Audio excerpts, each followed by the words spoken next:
വയനാട് ജില്ലയിൽ സുൽത്താൻ ബത്തേരിയിൽ നിന്ന് പുൽപ്പള്ളിക്ക് വരുമ്പോൾ ഇരളം കഴിഞ്ഞ് കുറച്ച് മുന്നോട്ട് വരുമ്പോൾ റൈറ്റ് സൈഡിൽ ഹോട്ടൽ ദിൽദാർ. നല്ല ഫുഡാണ്. വിറകടുപ്പിലുണ്ടാക്കിയുള്ള ബീഫുണ്ട് അവിടെ, അതും വാങ്ങിയിട്ടുണ്ട്. ചൂട് കാലമാണ്, പക്ഷെ ഇതിൻ്റെ ഉള്ളിലിരിക്കുമ്പോൾ ഒരു ചൂട് ഫീൽ ചെയ്യുന്നില്ല. നേരെ കംപ്ലീറ്റ് ഒരു ലെയർ പനമ്പ് കൊണ്ടാണ് കവർ ചെയ്ത്, അതുകൊണ്ടാണ് തോന്നുന്നു ഭിത്തിയും പനമ്പ് തന്നെയാണ്. നല്ല കൂളിങ്ങിൽ ഫുഡ് കഴിക്കാം.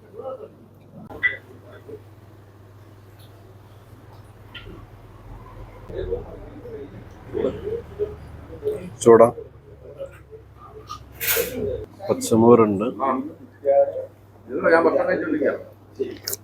രസവും നോക്കട്ടെ.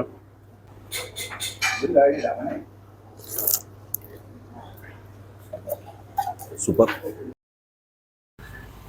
എങ്ങനെയുണ്ട് ഇവിടുത്തെ ഫുഡ്? ആണോ? ഇല കണ്ടപ്പോഴേക്ക് മനസ്സിലായി അടിപൊളിയാന്ന്. മുള്ളു മാത്രമേ ബാക്കി വെച്ചിട്ടുള്ളൂ. ഹലോ, സൂപ്പറാണോ? ആണ്. അതാ ബീഫും കൂടെ വന്നു. ബീഫാണ് ഇവിടുത്തെ അടിപൊളി കേട്ടോ. വിറകടുപ്പിലുണ്ടാക്കും ഞാൻ. മോനോ? അടിപൊളിയായിരുന്നു. ഒരു അഭിപ്രായം പറയാമോ? എല്ലാം നല്ല ബിരിയാണി. എങ്ങനെയുണ്ട് മാഡം? നല്ല ഫുഡാണ്. നല്ല അടിപൊളിയായിട്ട് നമുക്ക് ഉച്ചയ്ക്ക് ഭക്ഷണം കിട്ടി. Very good. എങ്ങനെയുണ്ടായിരുന്നു ഫുഡ്? കുഴപ്പമില്ല, സൂപ്പറായിരുന്നു. പുല്ലുമേഞ്ഞ ഈ ഹട്ടിൽ 2 ഹട്ടുണ്ട് ഇവിടെ. സൂപ്പർ വൈബാണ്.